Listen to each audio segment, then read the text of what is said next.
My name is Chris Claremont. You're watching Omni X-Men.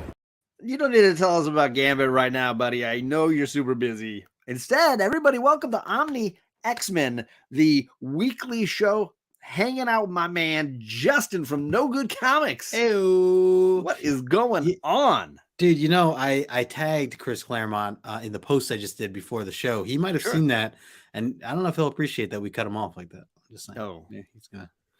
Sorry, next Chris. he's Come he's on in and plug the Gambit Omnibus us. or whatever. Come and plug it. You're welcome in anytime. Open invite. Open invite. Welcome back to Omni X-Men. This is the show where Justin and we're going through the Claremont run of Uncanny X-Men issue by issue. We're on volume 3. This is season 3, and we're nearing the end, man. This is it. It feels weird. I mean, technically, this is the final issue within the main series that we're breaking down this season, which is like, it feels like the end, and it feels like it shouldn't be. And we're right in the middle of like some crazy stuff. And you've got an annual next week that we're doing on your channel. So people need to subscribe over there, and the links are all down below. Then we're back on my channel for the final episode from this omnibus. We're looking at the Magic and Storm miniseries. That'll be the last episode of the season. And then we've got a couple of weeks then we're doing our giveaway at the very end of June. Yep. Lots coming up. Lots going on. Make sure that you hang around. We ask questions at the end. But I got to bring in our guest tonight. The guest is JHood Creative. What's up, Jay? Hey, man. Thanks for having me on, guys. Always a joy to come on and talk about classic X-Men, my favorite. I know we're not talking about House and Powers. I thought we were doing a House and Powers. You know, as much as I bag on that, it's not that I don't like that. It's I don't like everything that came after. That's a high bar trying to follow and change this universe after Claremont kind of rebuilt it, right? Right. It is a high bar. If you guys don't follow JHood, you guys are missing out. I love your weekend shows talking with Coach Vic. I love the time spent on great classic comics. And you got to educate Vic a little bit. You got to bring him up a little bit. I appreciate that. He needs a little bit of spoon feeding every once in a while. That's what I'm there for. He is one of my best TV show homies. I mean, he's gonna come on and talk Ted Lasso soon with me. So huge shout out to Coach Vic as well. Nice. So if you want more of Jamie, you got to suffer some Coach Vic, but it's the links are down below for Jamie's channel too. Yeah, it's always a great time. We like to have a lot of laughs, keep it light, talk about maybe a little bit of the historical background, some of what was happening historically at the time of the books came out, and then just otherwise just kind of share our lame brain ideas, our opinions on whatever's going on, and have a laugh. You guys are always having a laugh, and that's what YouTube's all about, man. That's a fact. Can't take this stuff too seriously. I mean, you clearly, if you follow my channel, I'm not taking anything seriously. But let's say hello to some friends we got in the chat. We got Rod Just a Rican and his comics #1 in the chat. Tailgating like such a boss. Mm-hmm. We got Ryan Magic Lasso saying, "Do you remember when Mastermind did illusions only relating to chocolate? He had a few Twix up his sleeve." There was. Stay strong. JP says, if this was on Justin's channel, it would take me right up to when they drop the Ted Lasso finale. But since John is hosting, I have time to kill at an hour. About an hour plus. That's not good. It's not good. Adam makes stuff up. Good to see you, sir. He says, Kitty's got a new costume on the cover. We will discuss that. You are right. And she complained about Storm changing her look every time. I know, right? Just one change for Storm. Judgy. What's up, Jackson Roy Kirk? Sorry, he says, hello, Mr. Claremont. And us as well. Hello to us. What's up, Eric Huffman? How you doing? Happy Tuesday. All right. Let's see. Sorry about tonight's book. Ouch. Shots. You already taking shots? Sove is here. Michael's going to be on Justin's channel next week. So if you want to hear some more Michael, make sure you're subscribed over to Justin. Oh, by the way, one update too. We're going to be moving the show to Monday next week. Oh, that's right. With some work scheduling issues on my end. So when Michael's going to be joining our channel, but we're going to be on Monday. We'll post something on Instagram to remind everybody. But 9 o'clock still Eastern, but Monday, not Tuesday. Good reminder. I appreciate that. And then our final guest of the season is going to be Jen from Comics Will Break Your Heart. So, What's up, Jen? See you back here in a week. Yeah. Adam says, this was the first X-Men I ever saw on a magazine stand and a fantastic episode. This is my 10.0 issue, he says. Nice. Then I'm glad you're here, Adam. We got Terry from the Bronze Page. He's saying hello to everybody. And then he sees JP and Magic. He doesn't have to say hello to them. What is up, Candace? A Lego friend. I hope you're doing well, Candace. What's up, Candace? He says, you're talking Ted Lasso and I haven't been invited. Friendship over. You're on the list too. You're on the list, JP. It's a long list, but you're on the list. You're near the bottom, but you're on the list. Let's see. We got Super Russ 9000. Hey, Russ. Right. What's up, Russ? Good to see you, Russ. Mark Sousa's in the chat. He says your favorite Portuguese Canadian is here. Nice. I'm trying to think of that's a long list. You're doing well. Let's see. Monday, because I'm so specials. It's all about Soph. That's right. Yes, I'm apologizing in advance, but that's our way of making sure other people get onto the wheel. We got to keep the Lasso and the Chet Scotlands off the wheel. Keep them in check. Those other. Coach Vic says, I'm here just trying to get my one entry for the year. There you go. Get on the board. That's all you need. Get your one entry. But hey, he's the one that won last year tonight, because not only do we pick the first two correct answers when we get to the end of the show tonight, but we'll pick the funniest answers based on JHood. So if Coach Vic can make Jamie laugh, Coach Vic could get on the board. It's hard. It's hard. Jamie's like, I don't know. Brother Joe, good to see you, sir. I appreciate you. Thank you for coming, Brother by. Joe. All right. So we like to kick off the episodes this season by asking a few questions, getting to know our guest a little bit. So Justin, do you have some questions to get to know JHood? Yeah. So Jamie, I know that you are an artist yourself, and so I wanted to kick off the episode with a question about artwork and really the artists. And what I want to ask you is, who is your favorite X-Men artist? Anyone that's worked on any of the mutant runs from the beginning all the way to current stuff? Do you have one that stands out more than anybody else? I know that there's a lot of great ones. Yeah, hands down, it's John Byrne. And it's mainly because, when people talk about like, who's your favorite Doctor Who? It's usually whoever the actor is when you first join in. And I got in right on the end of the Dark Phoenix saga. And so basically I've judged every X-Men artist since then against John Byrne. Wow. He obviously had, ups and downs throughout his career, but he was like hitting his stride right in that era. So it's hard to beat that era of that art. Yep. Yeah, I'm totally with you there, and I feel like that's kind of where I got. I think part of the charm is that kind of that balance it strikes between the classic Marvel style and a more realistic style. Like we see in like Jim Lee and other artists like that. Right. He didn't get like hyper realistic with it, but he had a lot more energy, a lot more going on compared to his other contemporaries of the day. Yep. Yeah. Well said. I mean, that's a tough one to beat for sure. Absolutely. Yeah. Hello to Kenneth Bird. Hey, Kenneth. And Justin, apparently Donnie was at your dad's house watching some kind of an interview. He said he had just watched a really good interview with your dad. I think he was on Naman's channel.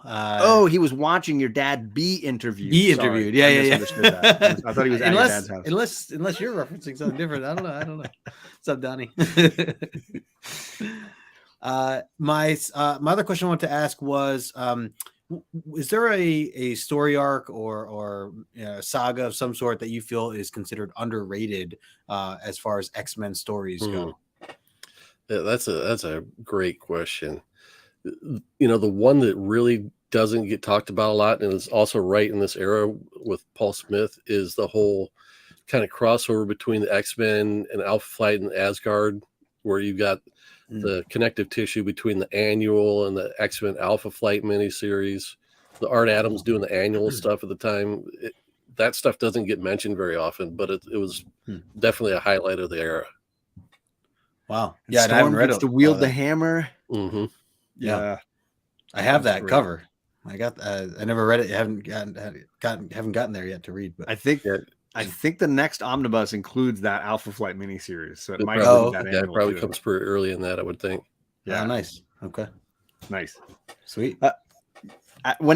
if you're anything like me when I was a kid, like learning to drawing for fun, just playing around, was there an X-Men character that you've enjoyed drawing more than any other that's just like been the one, like when you're like warming up, I'll just do a quick sketch of this person? I don't know if there's any in particular. I remember drawing Wolverine a lot. I remember drawing the Beast, the Beast with the Wolverine-like hairdo. I don't know what it was that was so appealing about him. It was kind of cool because other than his hair, he's kind of a plain Jane character. But that's the one that I definitely remember. I had a childhood buddy of mine living right next door, and he was in the comics, and he was also an aspiring artist. And so we really kind of bounced back and forth, fed off each other as far as like the interests we had, and like picking up on certain things and being able to talk, at the time as kids about comics and what we're gleaning from them. And so we would do things like, let's make our own X-Men comic. Okay, well, what are we going to do? Well, we're going to copy this issue of the Defenders, where the X-Men were the Defenders, and then we're gonna draw in those characters, and then we'll fill in the other X-Men characters in the background that were missing from that cover. So I love it. Those are the fun times of being a kid, being an aspiring comic book artist. Nice, absolutely, that's awesome. Chet is in the chat. What is going on, Chet-I Night, Scotland? What's up, man? What up, Chet? And I think, did I miss anybody else? Jackson saying that his first art. Whoop, I'm so slow there. There he goes. His first art he saw was Paul Smith, but then he's later found Cockrum and Vernon. They're now still his favorites. Hard to beat. And then, did I get everybody else? I think I got everybody. Yeah. All right, Justin, did you have any more? Are we ready to? No, that's it. We're get to the subject of the day here. Yeah, man. All right. So, reminder: stick around to the end. We will have trivia about the episode we did over on Justin's channel, talking about 174. But let's. Marcus is here. What's up, circumstances? Good to see you, sir. All right, that slipped by me. It took me a second to read that and get it. Thank you, sir. But let's talk about this cover. Justin, I would love to hear your thoughts on the cover for issue 175. Yeah, I mean, this is definitely an epic cover that I think would certainly catch my attention if I were, walking and seeing it on the shelf for the first time. Especially the way things ended now, putting this more into context for myself, because I feel like I've always seen this, but never noticed like what number it was or kind of when it came along, and not reading any of these issues around this time period. So, and I think it's very accurate to kind of what we see. I mean, we get a lot in this issue, but I like that we get the whole team. I like how Phoenix is drawn in particular, like just her pose in general, and just taking everybody on. You got Colossus there trying to fight off this like energy blast of a hand or arm, and everybody. I mean, interesting too, the perspective you get, like some of the team members, the back of their heads, which I feel like you don't really see that often, but it's pulled off well. And of course, you got to have Nightcrawler bamfing midway up in the top corner there. So it's busy. It's definitely busy, but I still enjoy it, and I think more so now that I have more perspective on what this issue's about. Sure, absolutely. What about you, Jamie? What are your thoughts artistically on what Paul Smith's doing here on this cover? Okay, so first of all, I'm a huge fan of Paul Smith, just in general, and just talking about where we are in X-Men history. So I picked up, like I said, right at the end of the Phoenix saga, right? So then as we're going beyond John Byrne, we get into Dave Cockrum, who was a bit stuck in a Marvel house style. He was the best of the Marvel house style at the time. Mm-hmm. But then we get this newcomer named Paul Smith coming around and brings just an all new zest, a new freshness to the X-Men. And he's doing it in a way because he's capitalizing on two skills that he's got. His skill set is draftsmanship, which is the structure of the anatomy, that he can draw human beings really well and picks up on the action poses and all that. And then he's also got this very refined finish, or some artists would call it a surface, but it's the fact that everything looks so polished on his figures. and they're verging on plasticky, almost like an action figure if you take it that far.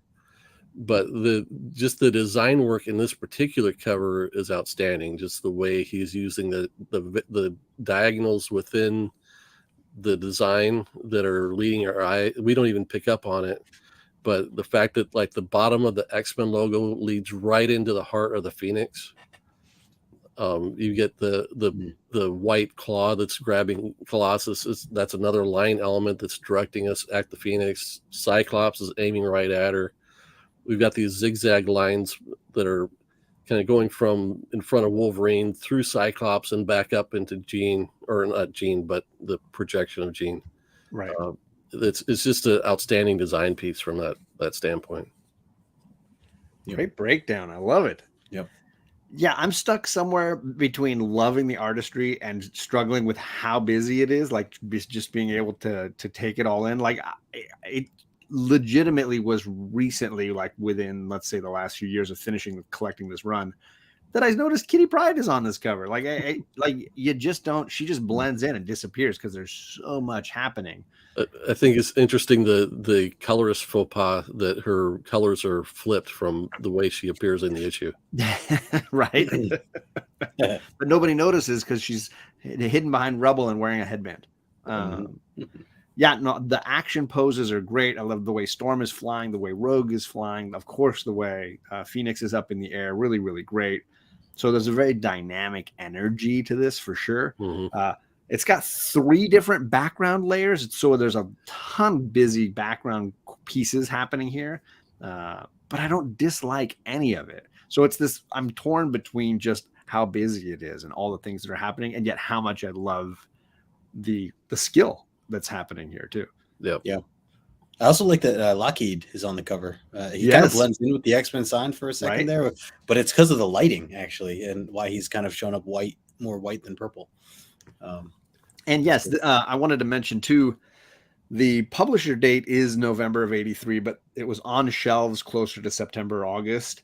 And so technically it was still a 20th anniversary because of where it actually landed on the shelves. They never did a 10th anniversary. So this is technically the first X-Men anniversary issue period that they've ever really done. Interesting. Cool.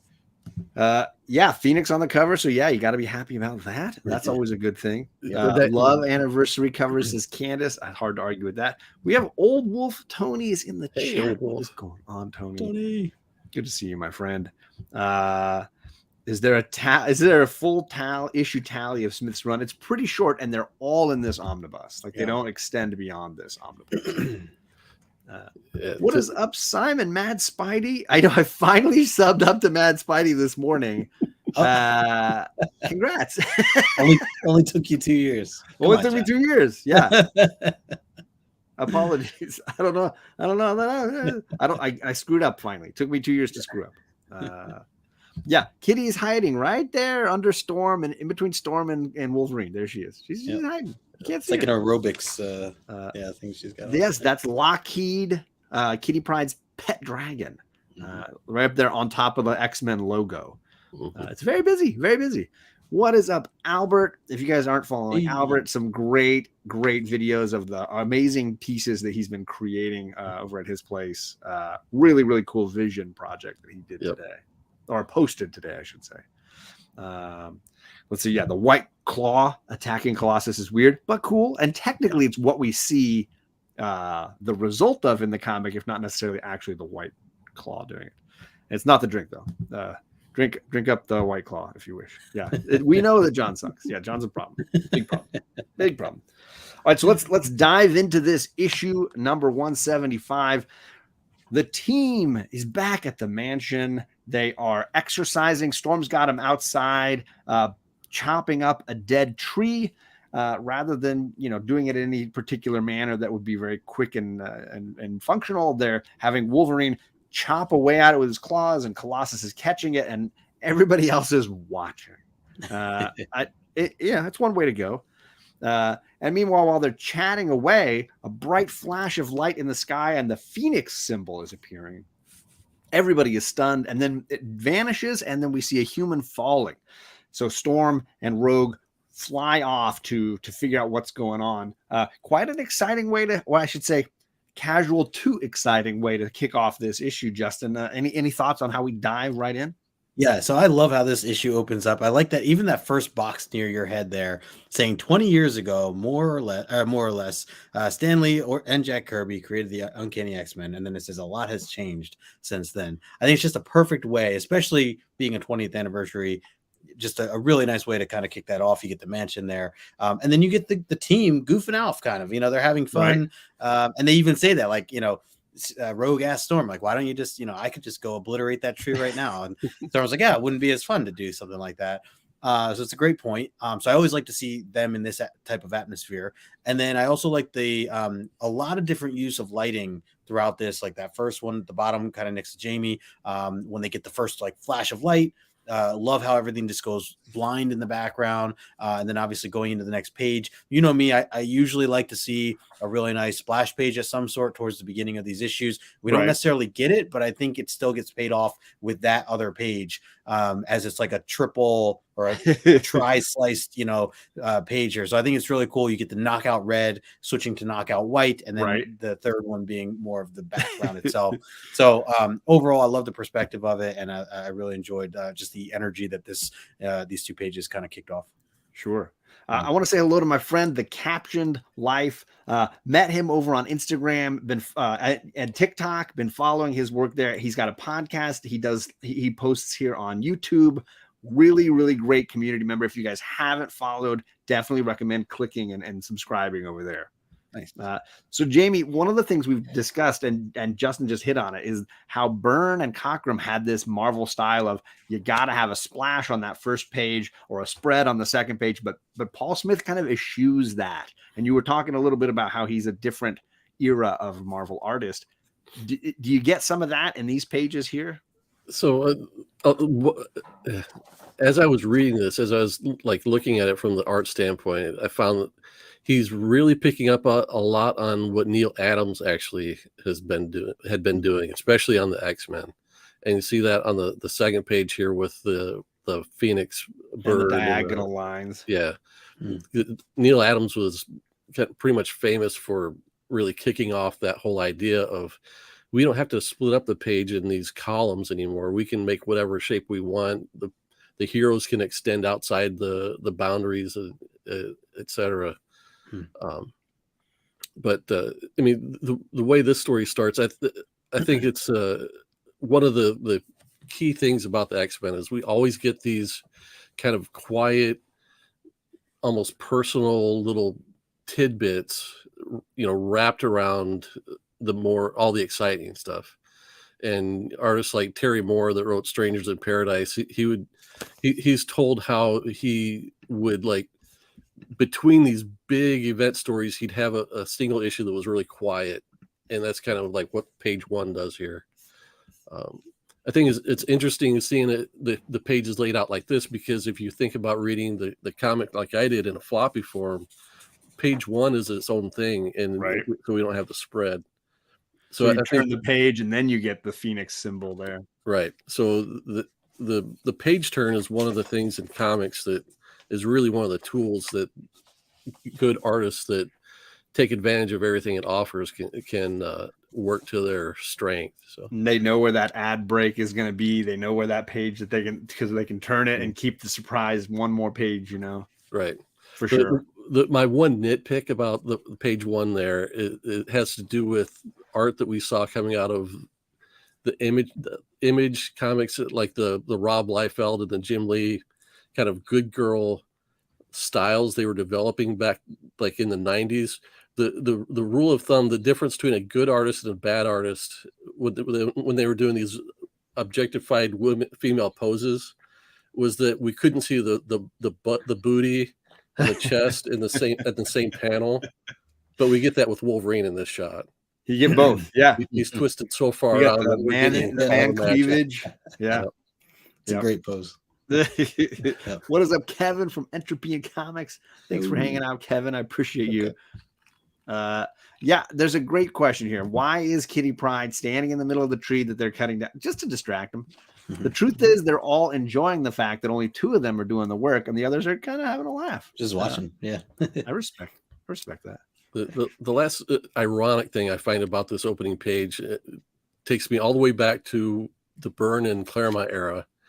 That as the story goes, the Byrne and Claremont team came to a loggerhead. They broke up after doing this scene of Colossus tearing down a tree. And then this is the last issue with this pairing of artist and writer. Yep. I don't know if there are any Claremont's. That's his way of saying goodbye to writer or artists, right? Make them do a tree breaking down. So mean. All right. So flying up into the sky, the ladies see Cyclops is that person who's falling. Rogue catches him and the team flies down and Cyclops says Dark Phoenix has returned in that really creepy word bubble with a lot of ominous like nature to that. And then Professor X says, X-Men, get Cyclops in here. We got to figure out what's going on. They bring him into the study. Everybody uniforms up. And they decide that they're going to figure out if Phoenix is really back. Professor X can use Cerebro and check. It magnifies his power so intensely that he'll be able to check. He switches the machine on and instantly is electrocuted. Rogue breaks the power from the wall to try to save him. And then Nightcrawler teleports him to the med bay to see if they can help him out. A lot of exciting things happening here, Jamie. It's like from one problem to the next. I almost feel like it's hard to know what to be worried about next. This is the difference between comics today and comics from 1983, where we're like, what, 4 pages in and so much has happened already. There's so much dialogue to read. We're not going to be able to finish this on one trip to the potty. No. Right? Yeah. The thing I like best about the art we see here is the image in the upper right hand corner of Xavier getting shocked by Cerebro. Yeah. And again, that's just totally harkening back to the way Neil Adams would have handled that. He would have done the same pose, that intense the same perspective, kind of right? Yeah. And it reminds me of like 80s music videos with the keyboarder, which is why I have the keyboard down below it. And there's another one coming up later on, just like it. It just reminds me of like a music video. He's jamming out. He's got headphones on. Justin, any thoughts here on like now it seems like Professor X is in danger? Yeah, I mean this was like that one scene with Professor X with he has like yellow eyes. It's kind of dark. I mean, it's a little horror-ish, like seeing him almost like possessed the way he is there as they're taking Cerebro the helmet off. So yeah, I like that, and I like the direction of where this is going just in general. One thing with this page here, I noticed that Rogue kind of freaks out when Professor X shows up, when his head like shows up. And I was thinking, I do think that might be her first experience where he kind of does that because she just shouts his name as he shows up. Yeah, the rest of us have known that Marvel does the floating head thing a lot. It's not surprising to she especially with him. Yeah, so it's cool to see her react to the first time with that. I like the group shot too. I think that's good too. Hey, what's up, Gina? I like the group shot there. It looks way better in the like in the omnibus or in the in the issue itself. Just when they're in their uniforms, you mean? Yeah, like half size shot there. And I like how Colossus is drawn on the far end, just like the detail when he's kind of close up, leaning over. I think that's one thing you can pick up on is Paul. You can tell who Paul Smith likes to draw. He likes to draw Colossus. Oh yeah. He likes to draw Cyclops. He likes to draw Wolverine. Mm-hmm. Yep, for sure. Absolutely. No, his Cyclops is one of my favorites of anybody. I love the way Paul Smith does Cyclops. JP says, Kitty's costume. I mean, was it a contest between artists to give her the most ridiculous outfit?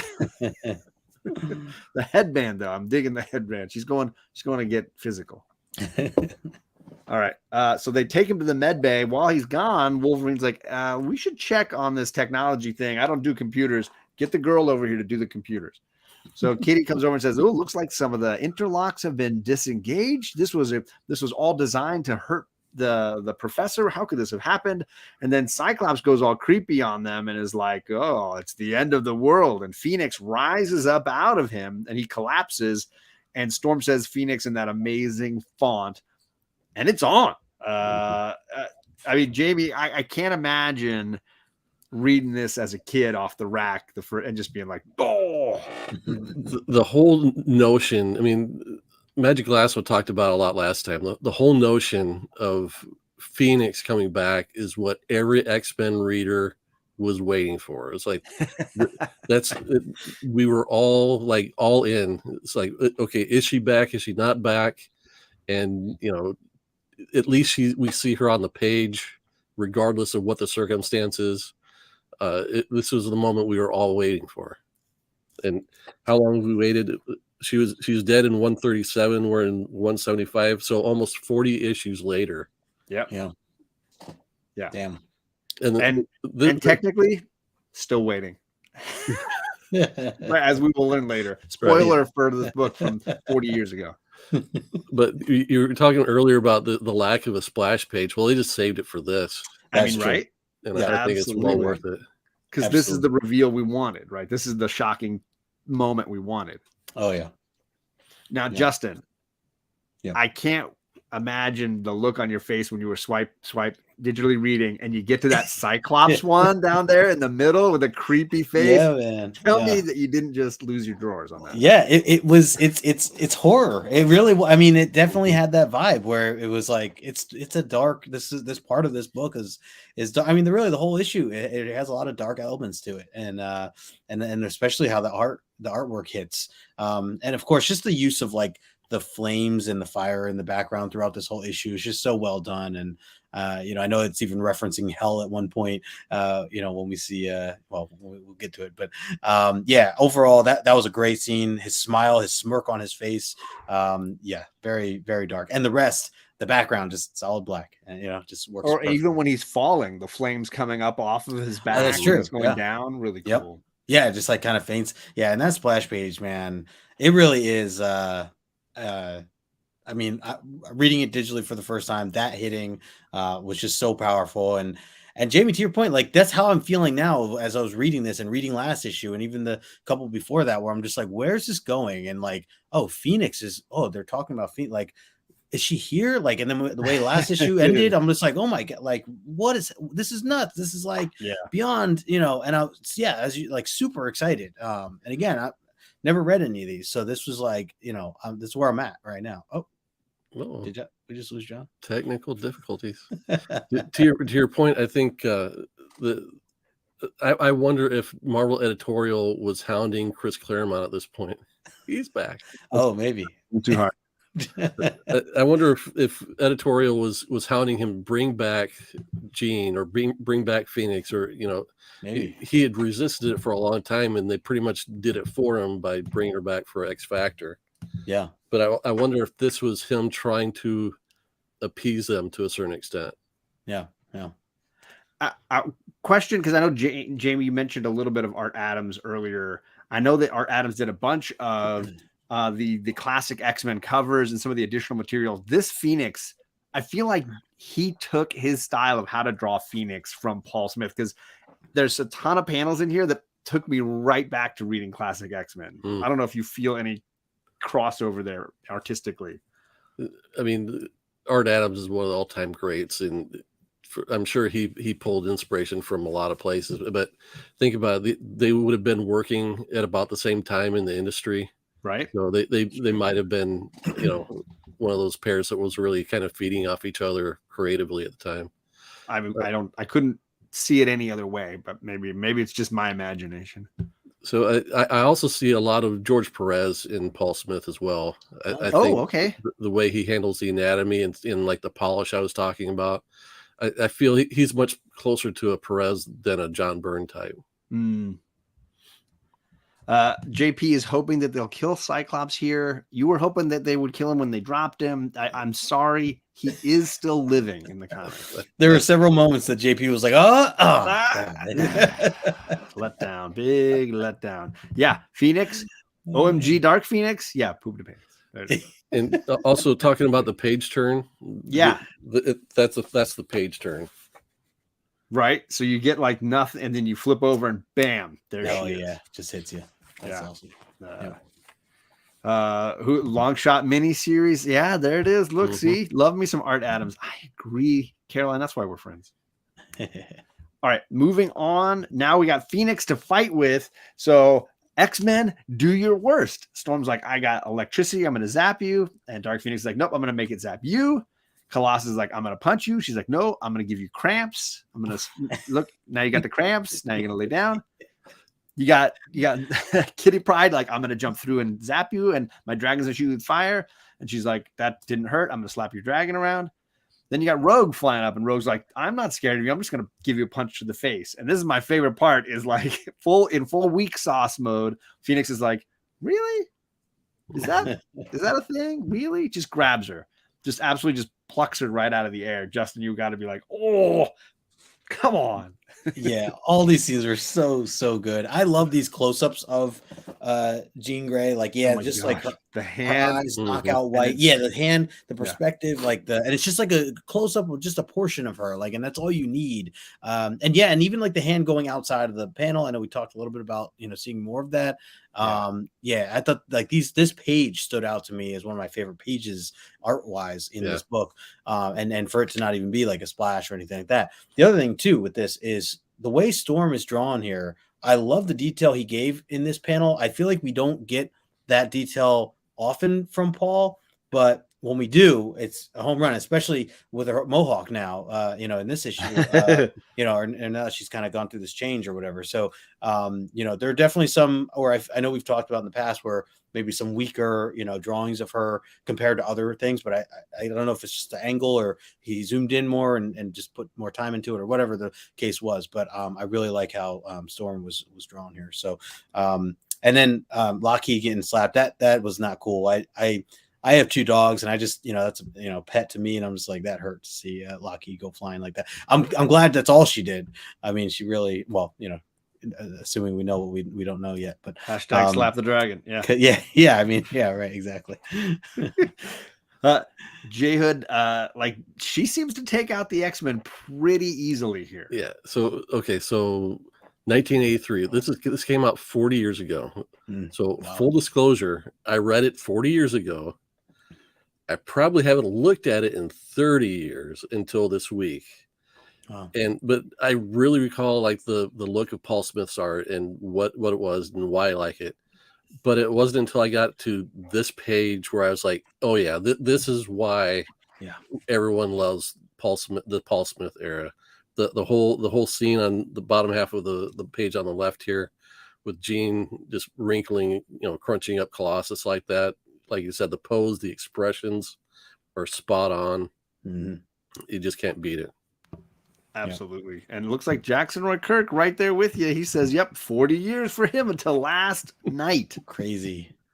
Boom. That's fantastic. All right, so let's continue this fight. She picks up Rogue and then just kaboom, chucks her, bang zoom to the moon yet again. Rogue twice launched into outer space in the last few weeks. This is my favorite part. Wolverine's like ready, and then she's like, you're not going to fight now, are you? And he's like, no. Nope. Come on. So then she's like, smart, I'm going to vanish now, but when I come back, I'm going to kill all you guys. And then they're like, oh, crap, we better call our buddies. Hey, Starjammers. Oh, dang. Nope, Starjammers done blown up. They're all blown up. And I'm gonna go forward one more panel, but I'll go back when you guys want. Because then they're like, Avengers, we need your help. Oh, crap. That was New York. They just blew up New York City. Mm-hmm. Yeah. Oh, dang. And then they're like, you know what? Let's take a break and check on Colossus. So then they go down, and Colossus starts like some weird out-of-body experience.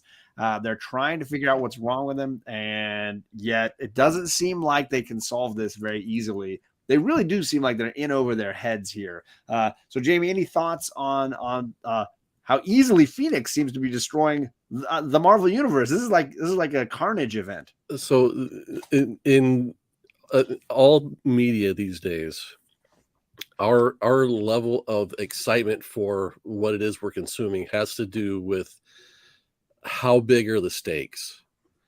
And here it's like she's wiping out everybody else. There's no cavalry coming behind these guys if the X-Men fail. Right. So it's again just an excellent storytelling mechanic to used Mastermind's powers to spoiler, sorry, to influence the scene here. My one nitpick on the whole Wolverine encounter here, yes, is why didn't he attack? Because he knew she wasn't there.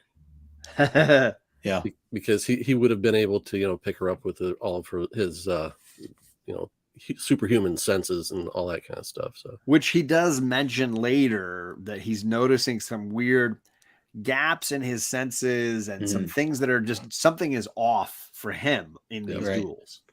Right. The other panel to mention here is the panel in the lower right, the team shot. I think that's just incredibly well drawn.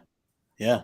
It reminded me of the when we saw the New Mutants in like 3 issues ago, or no, maybe more than that now, when they first joined, and they're all on the couch like watching TV or whatever it was. that like the splash page or spread page. Yeah. So Justin, were you shocked that like the Avengers just get taken out? New York City gets kind of taken out, and then it's like, oh yeah, and the Starjammers, but like whatever, like but like the Avengers.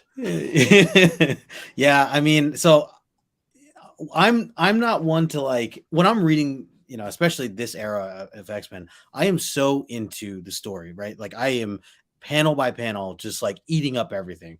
And I remember thinking, I did pause at one point, and I thought, just within these, actually it was right around the kaboom scene where I thought like this is getting out of hand, and I thought that it crossed my mind, like wouldn't the Avengers get notified at this point? Like wouldn't, like, if it's really this serious and this big of a, where are all the other different teams that are out and about within the industry, or within within this realm?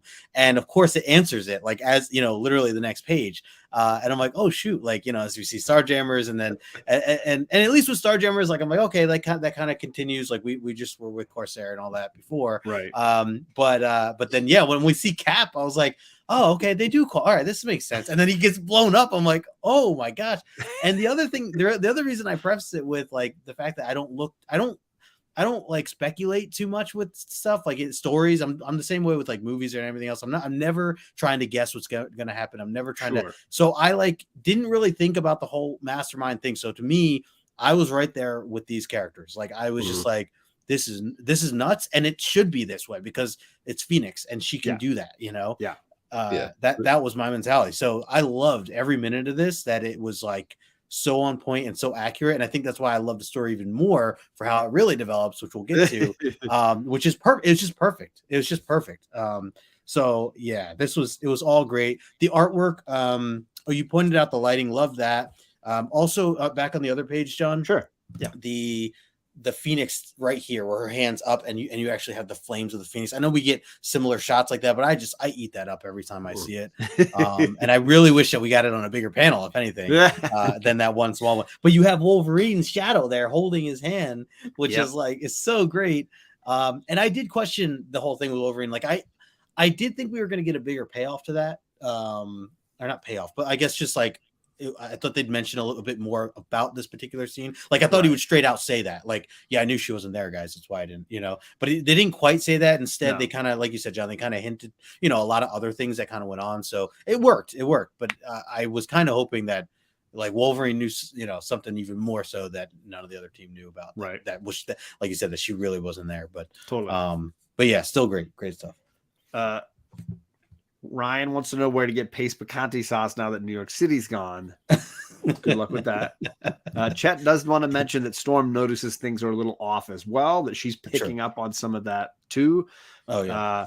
Old Wolf is shaming me for sounding like Peter Brady and you for being young and never read this before. So up on Tony. I can't help Keep up on Tony. Colossus does have quite a pose there, but he is wearing a very tight, unusual wrestling costume that doesn't make any poses really good. So there's that. All right, so I think we're caught up now. So let's continue on now that Scott is having his little like floating experience. He goes into this weird dream state and he connects to his mom. Mom is trying to help him, give him some guidance, give him some idea of what's going on, and he is just absolutely like lost in thought. He wakes up feeling like something is weird happening here. Clearly there's a problem. I need to go and save the team and warn them what's going on, because clearly this is not what it appears to be. Justin, when his mommy shows up, was that a little weird? Did you see that coming? I did not see that coming, and I was wondering. I was trying to guess who it was there, where I'm like, oh, not guess, but I'm like, did I miss something? I was like just thinking back to like maybe there's like a part of an issue, like where we got a little segment, we never got it again type thing, like we've been, like Chris has been doing to us. But yeah, I really had no idea who this was until obviously we get to the next page. But I do like that this was a thing, and I hope that we get more, like, I don't know, just more history or more background from Cyclops's parents and, everything else like that. I appreciate that stuff. And for the little that I know about his history, like, it's just nice to get these little glimpses of things. And then I thought it was great, like this, like breakdown on that next page, just to kind of confirm like what exactly is happening, and how they kind of told that in the story with him just like backtracking and thinking of how everything was going down and how something is clearly up. And then also I like how he's actually drawn in those two panels on the end there. Yeah, as we mentioned, really great drawings of Cyclops here. Jamie, any thoughts on Cyclops's revelation here and his mom? I think this is, Claremont is known for a great many things, and some of them are his dangling plot lines. I think this is the only appearance of Cyclops' mom I can remember. Oh man! Now look, I'm old. I'm the old dude, and I haven't read this stuff in 30 or 40 years. I can't recall any follow up to this. I don't remember anything coming before it. Oh man! I mean, we had like shots during like whenever the dad is telling the story of how the kids almost died in the plane crash, right, and how he went off. Right. Only in his little glimpse flashbacks is really when he's telling a story. So yeah, this is like totally out of left field, but it's drawn really well, so I'm not going to disagree with it. I think Paul Smith does a masterful job on the next page of allowing Chris Claremont to write as much dialogue as humanly possible, especially on fill those thought bubbles. With Scott coming out of the door. It took 4 panels for him to leave a room. It's true. That's what it was. And Sove loves how Cyclops is running out of that room. The sort of lean he's doing, pose. I get it. He's leaning a lot. Adam makes a great point. He says, also notice that like Cyke sees his mom in this near death, but his dad just died a few panels ago. Why didn't he see his dad? Because his dad's not dead. Spoiler. Clearly Claremont fell for her hips, or Corsair fell for mom's hips. There you go. I get that. All right. So now he's on the run. He finds the team and he's like, guys, it isn't Phoenix, but the team is like murderous. We're going to punch you now. And they use a wind to knock him down. And he's like, wait, why aren't they listening to me? Colossus catches him in the chest, breaks a few of his ribs when he slams him to the ground. And Cyclops is like, this is really weird. What is happening? And he has to blast Colossus away and then use his body weight to keep Rogue and Storm away from him, and then kind of predict where Nightcrawler is going to bamf and dodge the dragon that just showed up. And he's running down the hall, and then Kitty's tackling him. He's starting to realize there's something wrong with what the team is doing as well, and he's trying to piece this whole drama together. Justin, how confused were you by what was happening here in this bit?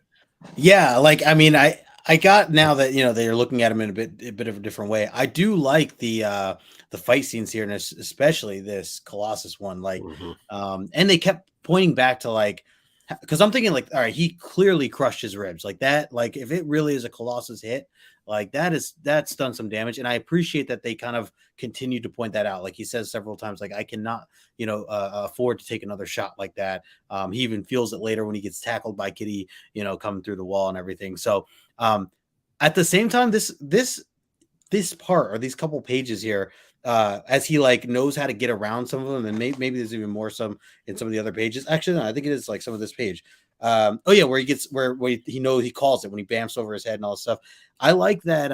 It kind of reminded me of it. I don't mean to switch over to DC here, but there's that. I'm sure it's very famous, and I only seen it like once or twice before. But that one episode, or I don't know, movie or whatever, where like Batman has everyone's weakness and like it's in check on how to stop like the Justice League or whatever.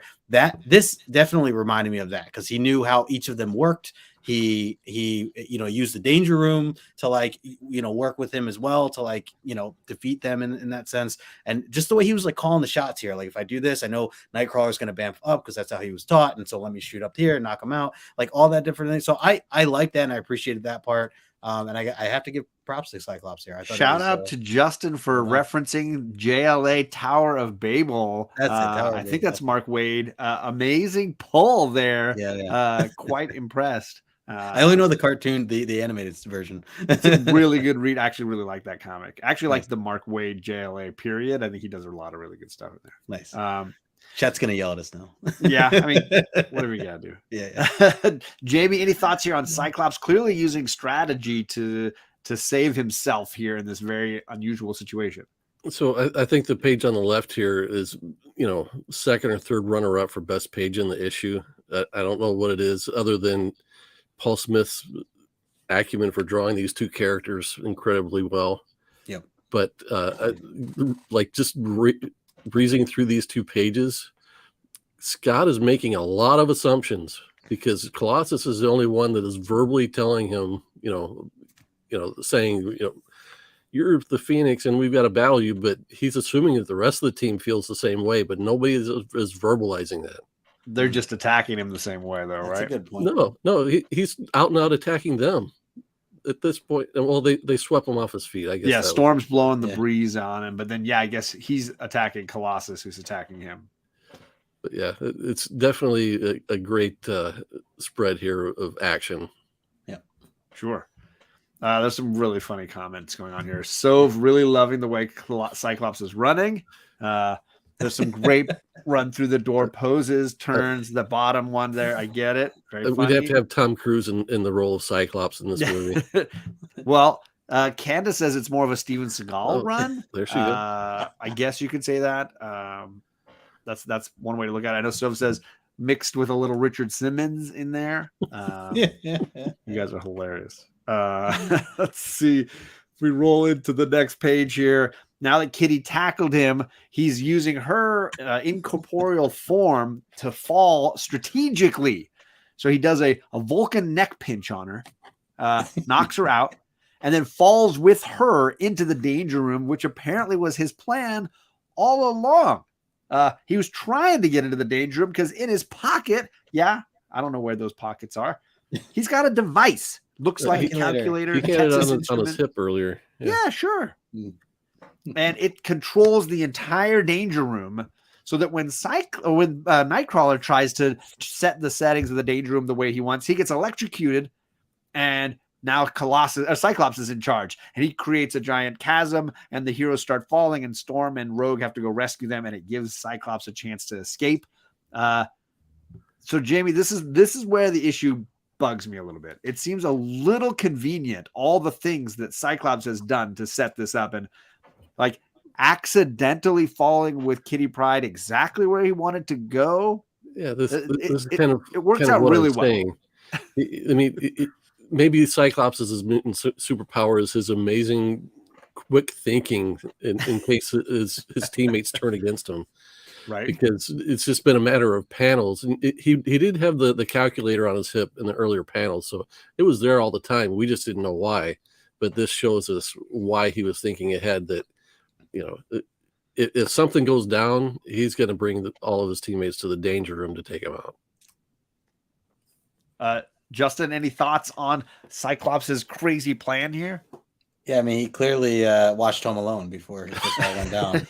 And, he Kevin McAllistered all of them. He did. I think it's genius. Yeah, no, I mean, I just went with it. And, I think that, it's cool that the danger room can do all this stuff, and it's certainly like revamped compared to how I guess it was from when we first started like reading the Claremont stuff, or even before that. Whoever designed this room is genius. I don't know if that is Professor X or who, you know, all the detail that must GR go technology, wasn't it? Oh, is that okay? So there it is, and that makes sense. Yeah, definitely impressive. I also like this shot with Nightcrawler. I know similar to kind of what we've been seeing. It's kind of a theme here. Everybody kind of getting shocked and turning yellow in a different way, but just and a cool, playing that cool angle. 80s keyboard like I was going to say champ. it's Look a at great him. gif. Yeah, I was cracking up at the I gif. feel like Great he's choice. a member of Spinal Tap. Look at him. He's just like, yeah. And I had to include Ross playing his keyboard. Totally. It just felt very much in keeping here. Yep. Jamie, did I ask you about this page? I can't remember. Did you get a chance to talk a little bit about this? Yeah, my point was Cyclops is incredibly quick-witted to know what to do in case his teammates turn against him. There's a lot of strategy that he's utilizing here because he knows them and he knows where they are, and he has some things, apparently a lot, like there's a lot that we're not seeing. A lot of things that Cyclops has been doing either with under the influence of Mastermind, right? Mm-hmm. Or like in preparation for finding the team again. He's been running around Kevin McAllistering the mansion, setting up this, getting this device, building this, creating this, and we just don't see any of that. Yep. I'm gonna go back and reread this and listen to that soundtrack while I read. You absolutely should. Absolutely. This is a Christmas episode. Yeah. So Rogue and Storm have to rescue the boys because they were going to fall to their death yet again. So they land on a little bluff overlooking the jungle, and Cyclops is realizing I gotta figure out a way to bushwhack all these guys, or they're going to really catch up on me. This could be really dangerous because clearly there's something happening here, manipulating the way they're seeing me. Then we cut to Mastermind, Jason Wingard, on his fiery lava throne thing. And he's got Madeline Pryor dressed as Dark Phoenix, sort of talking to her about, well, he's just monologuing. He's doing the villain monologue moment here. Let me jump ahead and then we can go back again because I feel like it's kind of important to see. He basically tells her, look, I've been doing this thing all along. You're just a pawn in this game. I really blame Jean Grey. You just happen to look like her. She messed with my mind. It was really hard coming back. And now I need all these X-Men to suffer. I've been working on this plan. I've been looking like a priest. I've been looking like an old ancient ninja warrior. But what I really look like is this creepy old guy. And now I'm going to kiss you. Mm-hmm. Really nasty going on here. Jamie, like, thoughts on Jason Wingard's plan here? Thoughts on his many different guises? So yeah, definitely the villain explaining his whole plan to the audience. Right. He even, I think he calls himself one of the X-Men's deadliest foes or something like that. So he's not hiding anything. He's just like, I'm here to take him out. Mm-hmm.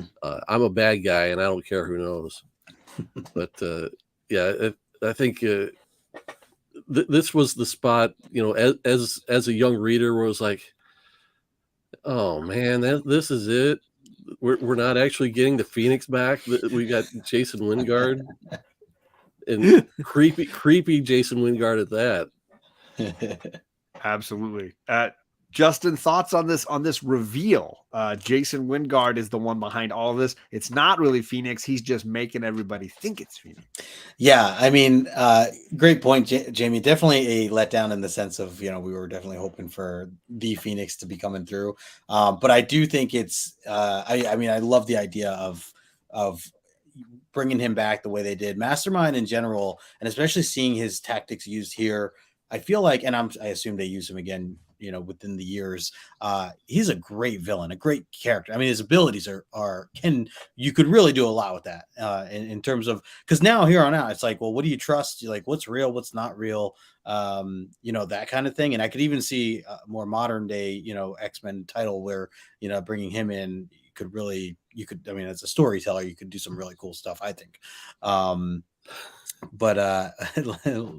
Letter said, yeah. And so that's the other thing too. This to me was like, again, like horror vibes, like him showing these like different parts of the story and then him turning into himself and, like a nightmare for her, essentially, thinking that just for that split second, that she's okay, back in the library or wherever they are, hugging Scott. So yeah, love the artwork. And what was the other thing? The way Madeline's drawn, like even her, like just her face and everything here. Like, I mean, Paul Smith every time with her just nails it. Yeah, he does a good job of when he draws her. It's like instantly recognizable as the character. Right. Yeah. Some artists really kind of struggle with that. Mm. I think for someone coming into the X-Men after like the John Byrne era that has no recollection of the Phoenix Saga, and like this is what they get, I think this is probably really important to get all this backstory. And to be honest, as much as I'm disappointed as we're not getting Phoenix as an ongoing thing, the throwback that is Jason Wingard behind all of it really does make sense and ties it really nicely back to the original Phoenix Saga. Yeah, agreed. Well, and to all the little breadcrumbs, right? Because we've had Jason Wingard breadcrumbs through a lot of the issues of late leading into this reveal. Yeah. All right, well, let's see what happens next. You got Cyclops on the run through the jungle, and he's realizing he's got to outthink his teammates. So what does he do? First, he sucker punches Wolverine with a blast in the back of the dome. Then he tricks. He loved that. He tricks Colossus into falling into quicksand. He's just out tricking all these guys. Justin, did you feel like, oh, come on, man? What do you guys? Yeah, think? I mean, I was just more excited that we got the Savage Land back for a little bit, even though at that point I knew it wasn't the real thing. I was like, yeah, man, this issue has everything, man. Even get the Savage Land going. Yeah, I feel like with the personal stuff between him and Wolverine, that a part of him was like, yeah, let me just stick it to him here. Really shove him down there.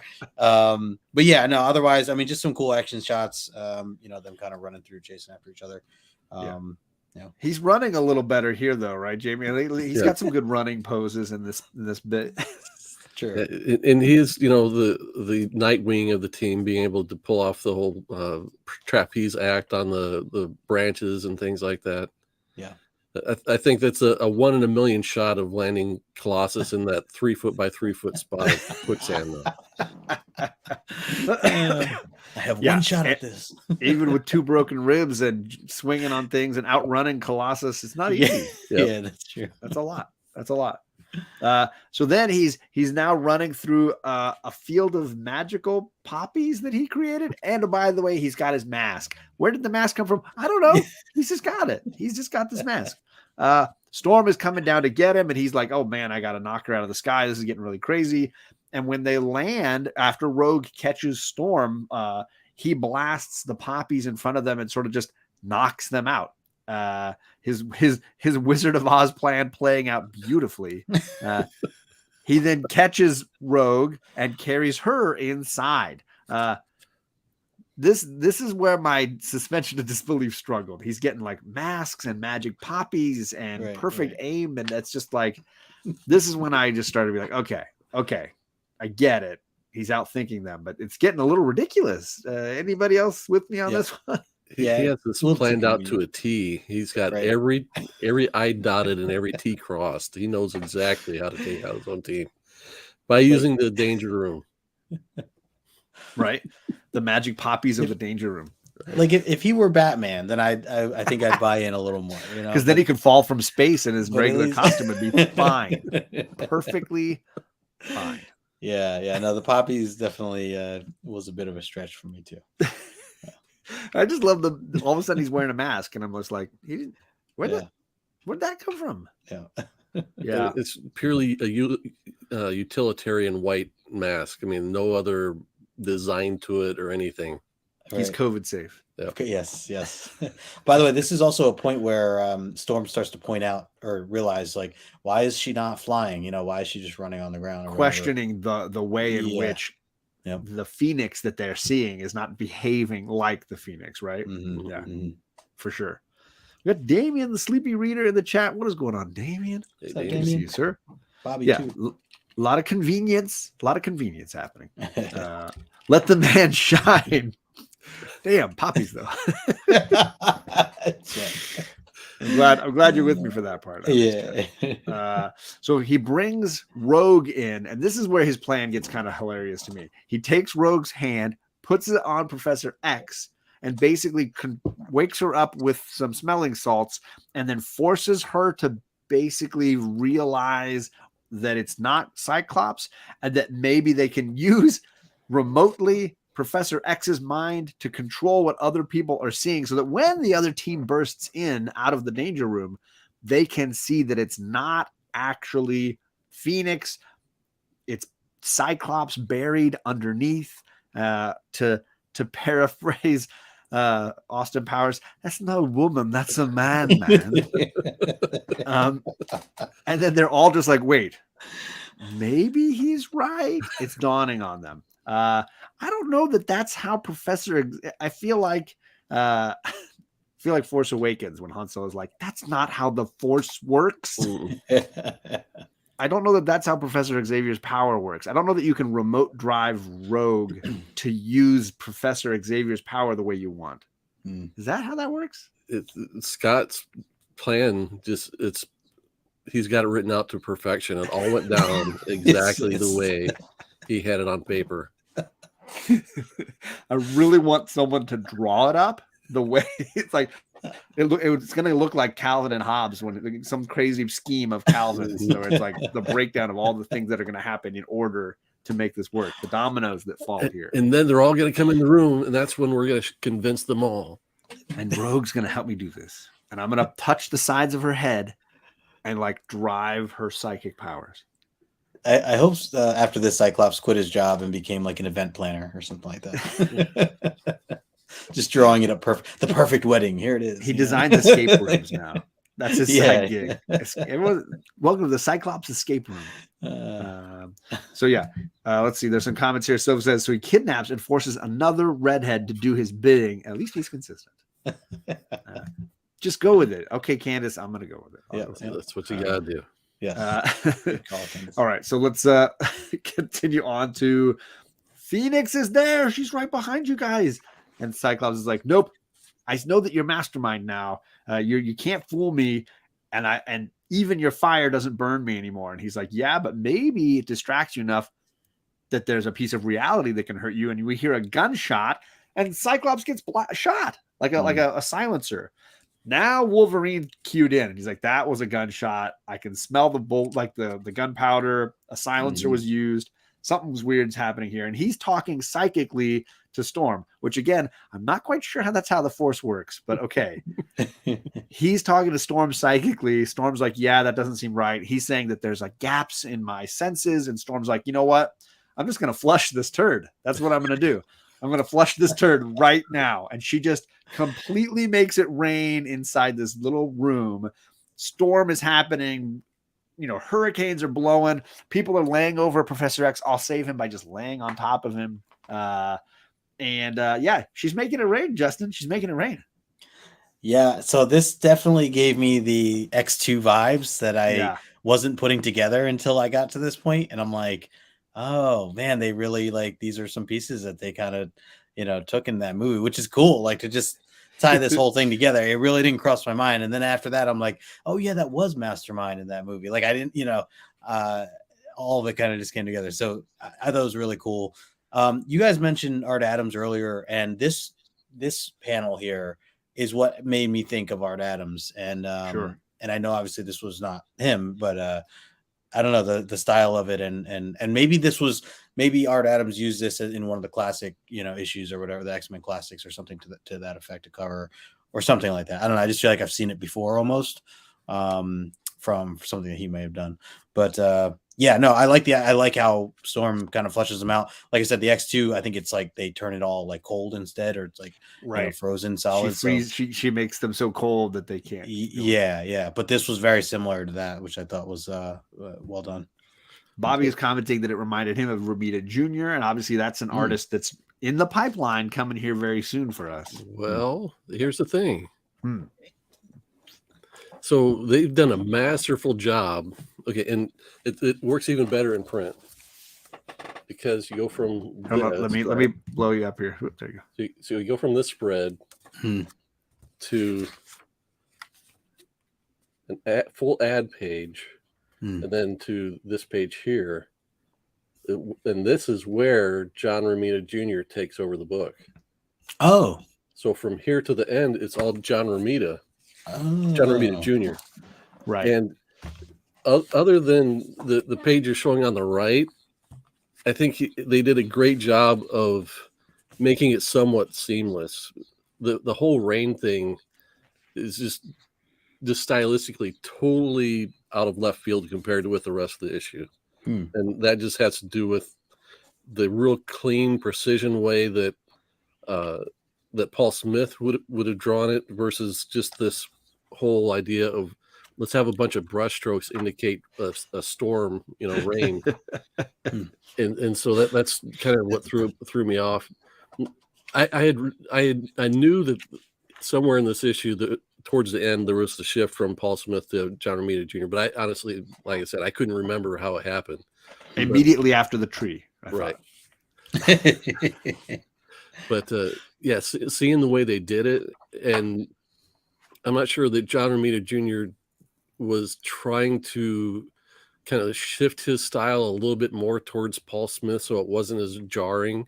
But even like the group shot there, right in the middle with the green background, I think, for being John Romita Jr., that's very Paul Smith-esque. So. Wait, so what? And that storm face on the far side definitely is Romita. Right. Okay, yeah. So wait, so why did Paul not finish this, or is that? So they on the final page they give the kind of what pages who did the credits to who did what. Yeah, he did 1 through 29, and then Romita did the last 8. It's hard to tell what happened. Okay. Since it's a longer issue, he might have just ran out of time, and they knew that going into it, so they had John Romita step in and draw it. John Romita Jr. is one of the fastest artists. Period. He can do 2 monthlies per month. He can do two titles a month if he wants to. Right. So I could see how they'd have him come in and do these last 8 pages, as an emergency kind of thing. Right. I see. Okay.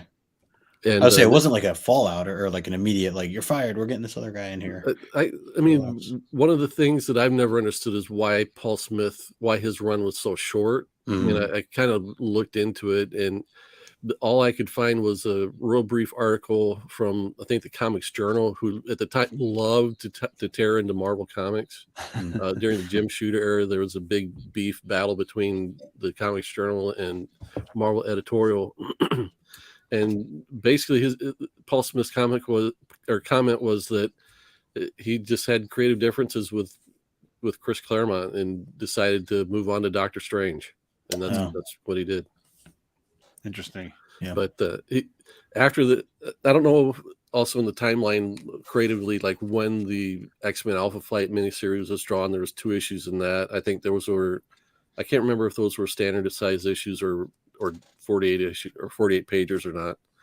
But he did a substantial amount of work outside of this as well. So it's hard to say like what went down. Right. Bobby saying you learn something new every day. And JP saying JR Jr. fast but not good. All right. Well, let's see how the flooding works. Apparently, really well. Kitty is the only one that has to bail out. And in the end, Mastermind has to sort of collapse under the weight of water and all the power he was utilizing. And there's Wolverine ready to pounce, saying, like, you're going down. I'm going to kill you right now. Storm stops him. And she's like, no, we're not going to kill him. But let's get some drugs. Can we drug him? Let's get some medication for this guy. Look around. See if you can find some drugs to sedate this guy. Because that's going to work. That's apparently the plan. Kitty Pryde comes back and she's like, everybody, we got a medical emergency. I got an emergency kit. Who needs it? And then they're like, oops, your girlfriend died. So I'll jump ahead and we can come back. Cyclops is like, oh my gosh, that's my girlfriend. She can't be dead. So he gives her CPR, tries to bring her back, and she comes back and all she says is hi. But it worked out. And apparently now they can go get married. Justin, thoughts here on how this quickly goes from we're in deep weeds to no, we're all good. We got the guy.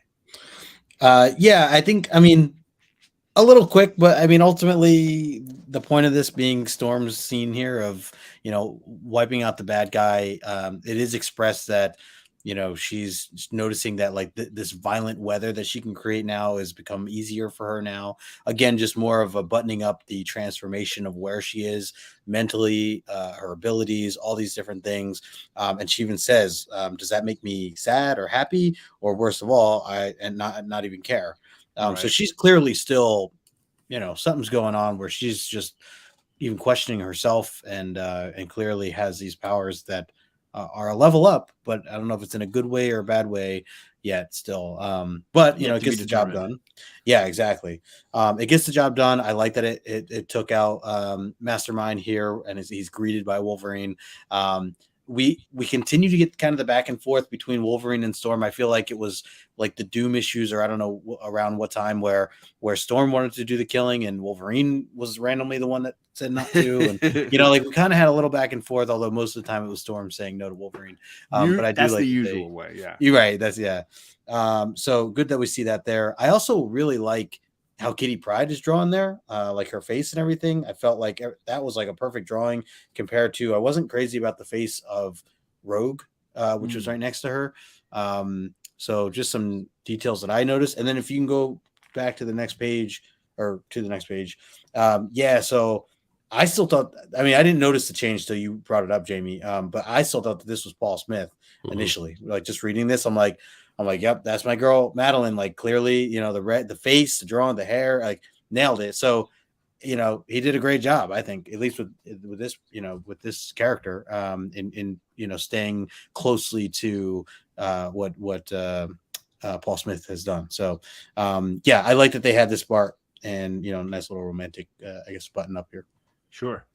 Yeah, I totally agree on once the rainstorm has dissipated, again, just re-seeing the way that John Romita Jr. is probably to some credit to Bob Wyachek that was inking it too, to kind of unify the look back to a Paul Smith-esque kind of look. And it wasn't until after this where we started read the next following issues after this where I really picked up on like, hey, what happened to Paul Smith? But reading this, you really don't notice it unless you're looking for it. I really do like the use of the black and the white kind of bordering in that last panel there. And this one too, with where he's holding Madeline. Yep, that too. Yeah, I think this whole sequence with Scott and Madeline is great. Just definitely another highlight of the issue. Yeah. Agreed. Totally. And then that brings us to the very end, which is the actual wedding ceremony. Madeline and Scott tying the knot officially, and poor Wolverine there at the bottom, like, that's not how my wedding went. That's not. I don't remember that. And some ouch moments there. People basically like. It's kind of sad. Sad Logan is really the meme that we should draw out of this. Sad Logan face. But no, this is how you actually finish the wedding. Justin, thoughts on this being the ending to the issue? All of a sudden, boom! No, we're married. I read this and I was like, oh, now's the wedding. Okay, I knew we were going to get a wedding. I was like, how we not get any wedding? Being misled all the way up till here. I was like, oh, all right. So I know I'm happy for Scott. I mean, it definitely. I do like these scenes because I like just the little inside jokes and kind of getting to see their personalities in a different way without having to save the day per se. I also like that Scott had this moment in the cemetery, kind of seeing off Jean a little bit. I mean, he clearly is still torn, and he's clearly, still depressed and or feeling a certain type of way of missing her and everything else. But recognizing that he has to move on, and he seems to have done it here. But I like how this ended. I do. I like the wedding, the nice splash page at the end, just kind of seeing the crowd. Each little shot, before as they do their vows and everything else. Nice way to finish it off there. Ryan had a great comment saying, well, who's the blonde that's walking down the aisle? The digital version has a much more blonde version of her walking down the aisle, but the omnibus doesn't. She's definitely a redhead right there. Yeah. They fixed it for the omnibus, but in the original issue, she was blonde. So that's how yours looks, Jamie? Yep. So there you go. Huh. So there you go. Learn something else new today. Yeah. You can fix these things in post. Yep. Pretty much. Thoughts here, Jamie, on how this kind of wraps up and the decision by Scott to get married now and sort of officially say goodbye to Jean. So I didn't like the idea of Scott getting married. It just paints the heroes in such a corner to do that. Of course, we see that with Peter and Mary Jane now.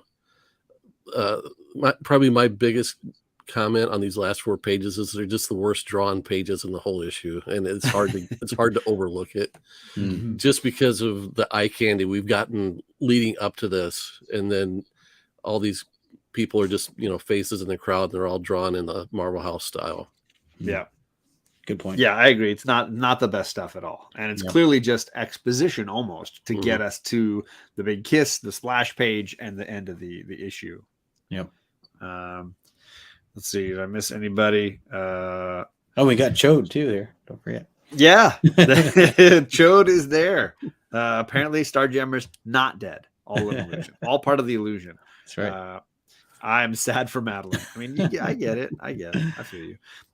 So yeah, that's how the issue ends. That's the end of the Uncanny issues as well in this omnibus. So let's talk a little bit about our grade and our final thoughts on this issue as a whole. So Justin, where do you come out on this one?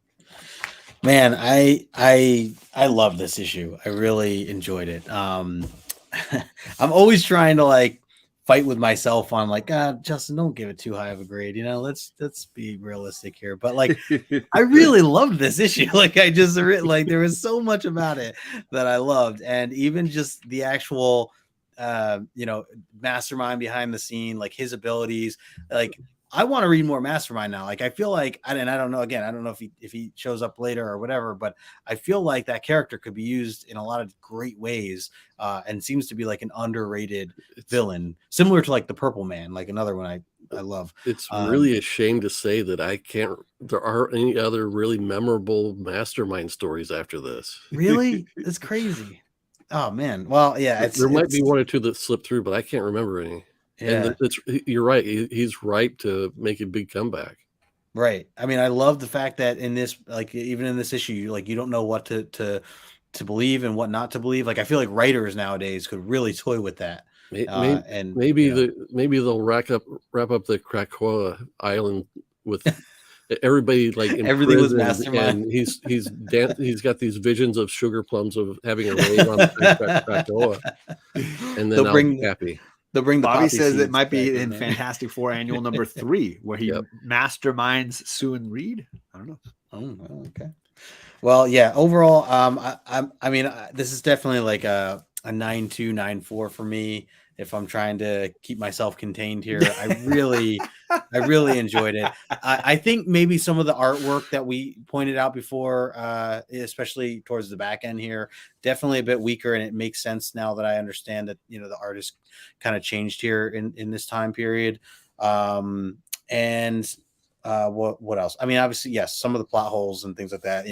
The perfect plan. I mean, I have to got to commend Cyclops for coming up with the perfect plan. You can't beat that. So, but yeah, as a 20th anniversary, man, I think this definitely, it was epic and finally gave me everything I wanted just from all these little lead ups, all these, I mean, literally this whole omnibus, we were getting little hints of, even seeing Mastermind, we still didn't know anything. We didn't know what was happening or what was going on. So between that, knowing more truth about Madeline Pryor and finally getting to know what's why Scott was thinking the way he was the whole time, all this stuff. So it all just buttoned up perfectly for what I think, and so it's up there for me. It's at least a 9.4 for me.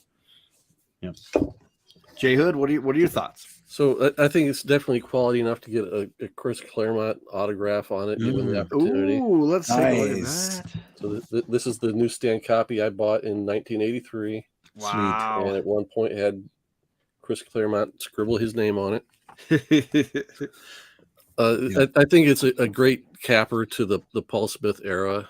Like you said, the weak art at the end kind of knocks it. The plot holes kind of knock it. So I'd probably give it like a 9.0, something like that. Probably. Yeah, it's great. So I will say this is one of those early issues that I, as a kid, actually owned and read a ton, and I probably wore my copy out because I had to get a new one when I completed my run. So the kid in me loved this issue. Mm-hmm. The action, the excitement, the splash pages, the art. The more I've read it as an adult, the more I'm like, okay, maybe I got some nostalgia goggles going on this a little bit. So I might be with Chet in the 8.0 range. I think is about where I was. Maybe if I'm willing to put the goggles back on again, I can get up to that 8.590 range. But I'm gonna be as hard on it as I'm trying to like let myself be, and say that now as an adult, I'm probably in the 8.0 range. And I think that still speaks volumes compared to, I mean, if you don't like an issue, like you drop it down further. So I think I took some shots this last couple of weeks. but an 8, but you know what I mean though? An 8 is still, I think, still a great grade. A 9 is still it's a ton of fun. This issue is a ton of fun. There's a lot to really enjoy here. And the artwork was a lot of fun. I love that he's doing like Star Trek, neck pinches, and they're doing Wizard of Oz poppy homage. Like they're doing all kinds of fun. There's a lot of fun in this book for sure. Yeah. I believe, yes, that is Amanda hanging out with Nightcrawler, Candace. Oh, see, I like that you're with us now on this. She knows all about Amanda now. Understated, underappreciated love story in the X universe is Amanda Sefton and Nightcrawler. Yeah. So I wanted to include one other thing that this issue has, which is the X mail page of letters. Nice. If you guys want to take the time and have a laugh, what they did in this issue, because they did it with a Kitty Pryde answering the letters one week. This is Professor Xavier answering the fan mail. So if you read the letters, Claremont is just replying as Xavier, and it's quite entertaining. Nothing like particularly genius or whatever, but there's people that are like nitpicking all these questions about Kitty Pryde and why doesn't she do this or that, and then Xavier is able to reply like, well, she hasn't learned this yet, she's still working on that. And it's very much like a headmaster the way he talks about her. Yep. So just something fun. If I'm you've got glad the that Omni or the issue, or even digitally, I think you could probably find these pages. Yeah, I'm glad that you pointed this out, because I read like the first couple, and I try to now anytime that I see these come up, if they include them. There's a nostalgia kick for me when you go to these kind of letters. Plus, they actually published people's street addresses, which still blows my mind. I noticed that. I don't know why that would be needed. Are they expecting me to then write to that person? That was the internet back then. That's how people made connections. Yikes. Can you imagine, like your little 5-year-old or 10-year-old kid gets your address published in X-Men? Although I guess maybe how many people were reading it? Instead of YouTube channels, they just wrote letters back and forth. Like, oh, look, Matt Crosby wrote again, and it's just, I was looking at his name and I was like, oh, I wonder if this guy still lives in Michigan here. And I don't know if Justin heard this, but like there are several times where you'll see a famous person's letter published in these things, because like I know George R.R. Martin has 2 letters published in an Avengers issue and an FF issue, I think is the other one. Sounds right. Yeah. So sometimes you'll read it and be like, that's an actual famous person's letter that got published in the it's book. really cool. Yeah. Yep. So let's jump into the money side of things here. A 9.8 copy of this book sells for a fair market value of $140. There are about 225 of them, 226. Like I said, publishing date is different than the date on the cover, because some of these would end up months earlier on the newsstands, but this was made in 1983 November. This was the first anniversary issue in X-Men history. This is also the wedding of Cyclops and Madeline Pryor. It had fun references to Star Trek and Wizard of Oz. And I thought this was kind of cool. Along with only a few other issues since 114, when this became Uncanny X-Men, this cover doesn't have the word uncanny on the title. 137, 138. Some of the other ones I listed there, mostly the ones that tell you how to win a 10-speed racer, are the ones that don't say uncanny at the top. But this is also one of those rare ones that doesn't have that. Any thoughts on these? The money here, Justin? Any thoughts on how this issue, the value or importance of this issue? I think that I would only want this as a raw book, and in fact, when I get to meet Chris again in July, this is going to be a book I'm going to have him sign. Nice. Yeah. Well, clearly JHood agrees with you on that one. Definitely. I definitely prefer owning the raw book for sure. Yeah. You got to open this one up. It's great. Absolutely. JP, yeah, you're right. I guess we did just disappear for hours. My mom wouldn't let me in the house if it was daylight outside. So clearly our safety was not high on the priorities list there. All right. So that wraps it up. We have now finished this portion of the show. And Jamie, as always, of course, incredibly well informed and a ton of great information you bring. So I really appreciate you taking the time to chat with us tonight. Yeah, man. My pleasure. We're into the question and answer portion.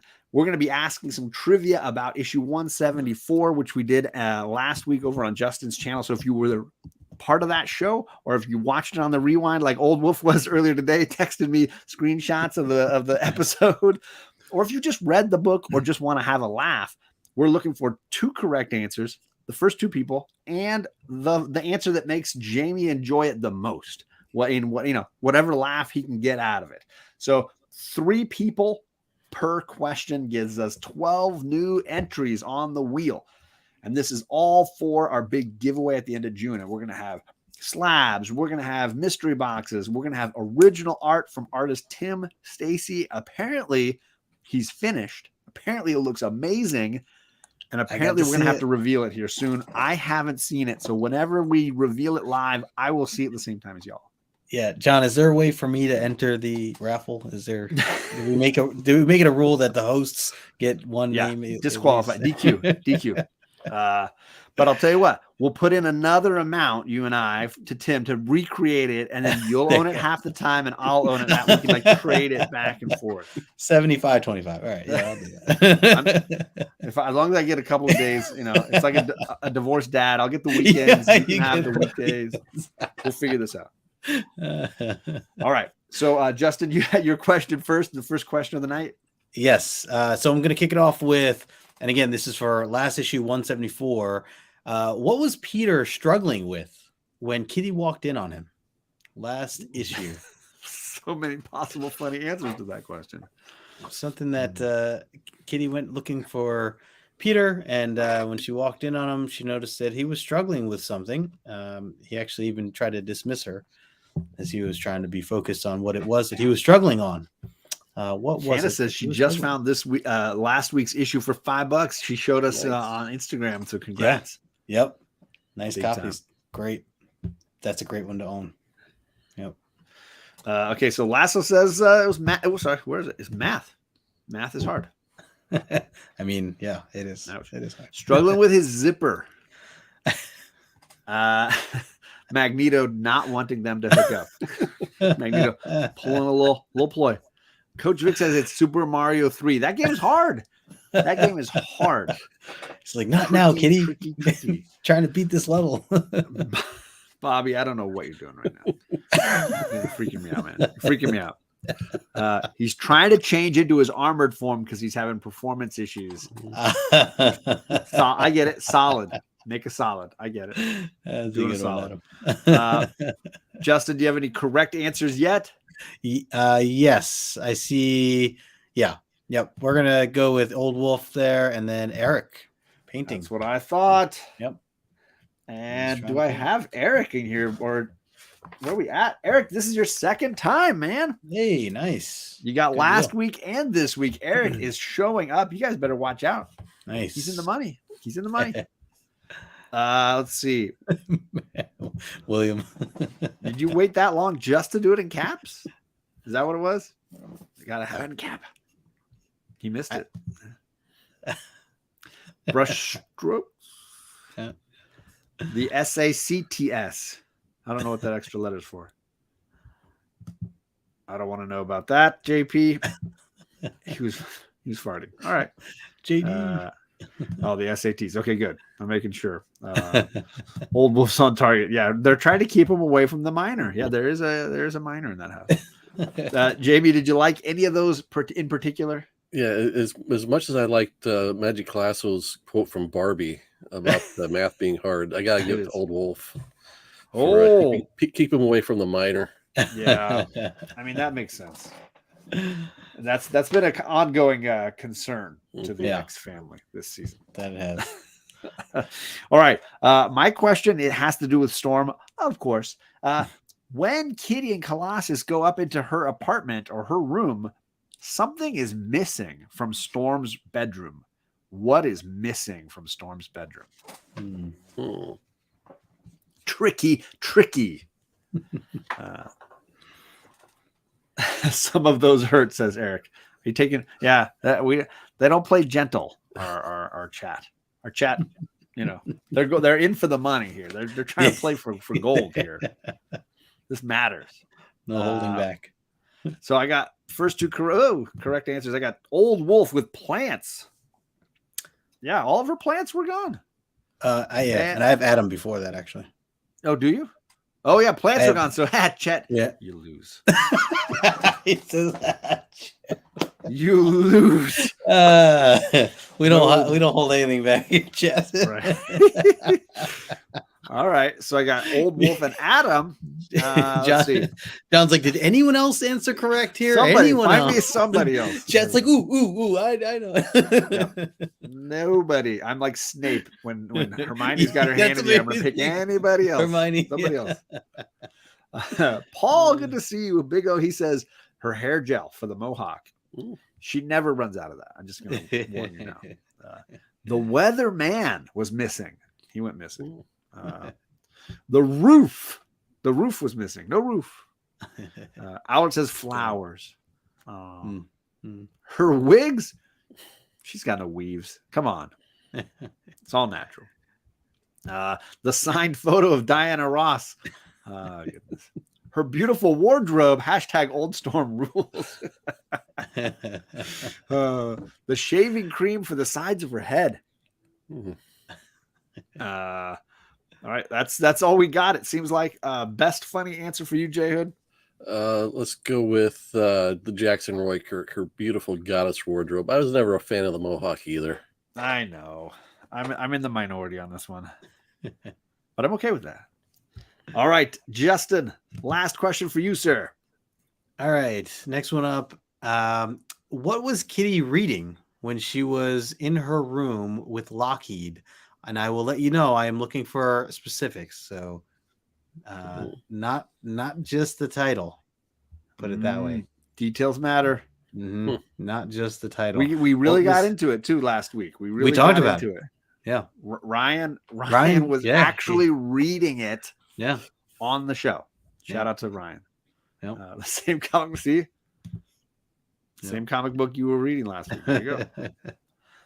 I like how he won't tell us. You could get this answer right. I know. You could actually just say it. He's trying to be a gentleman about this. Yeah, he's letting someone else take it. Nice. Way too gentlemanly. She was reading Peter's journal. That's what she was reading. I mean, ouch. A tale of two kitties. See what you did there, Bobby. I see what you did there. Great time. Oh my God. Oh my God. So Albert, you're good. Albert's good. In. He's safe. Is in. Let me make sure I get it in the right spot here. Albert, where are you at? Albert. Okay. Now it is. I'm not quite sure what Star 73 Wars is.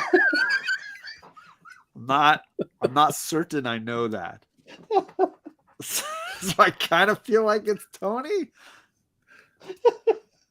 It is definitely Tony.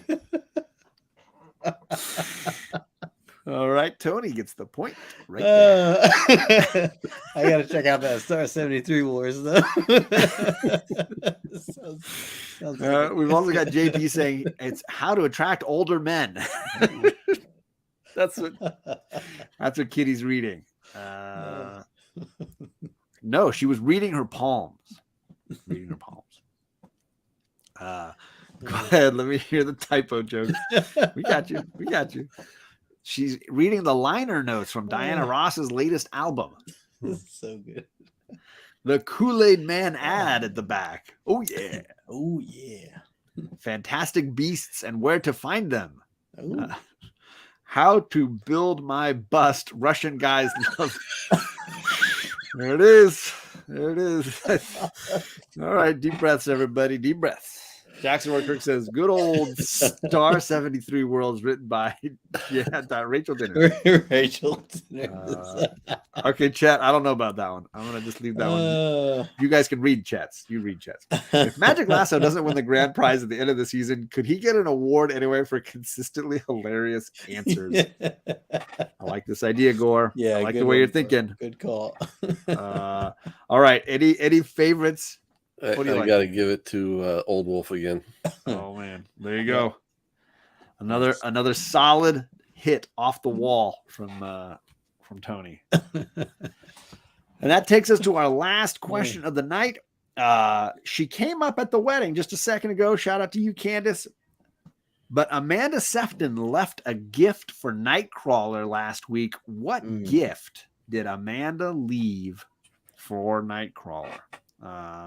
And I'm not sure how specific I'm going to get with this, so let's. I'm just going to decide willy-nilly, kind of who wins my two correct answers.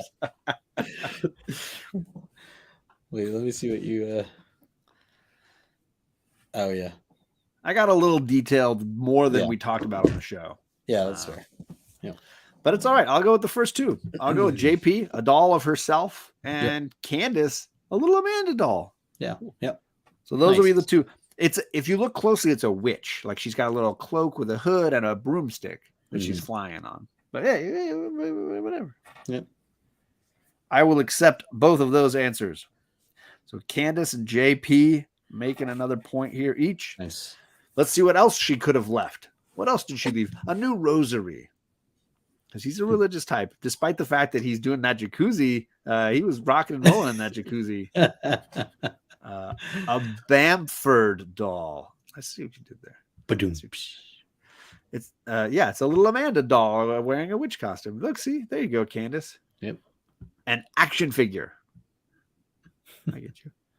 A Sabrina the Teenage Witch doll, because it kind of had that vibe. You could definitely say that. Yeah. An invitation for a sandwich in the hot tub. That's for Wolverine. Let's see here. That would be great. Some private pictures. Uh-oh. Some Axe body spray. It's because of the BAMF smell. The BAMF smell. I get it. A shaving kit. The little blue elf pill. Viagra. Dave Enrique, good to see you, sir. Thanks for jumping in, man. Some good ones. Those are some good ones. Jamie, you got a fave?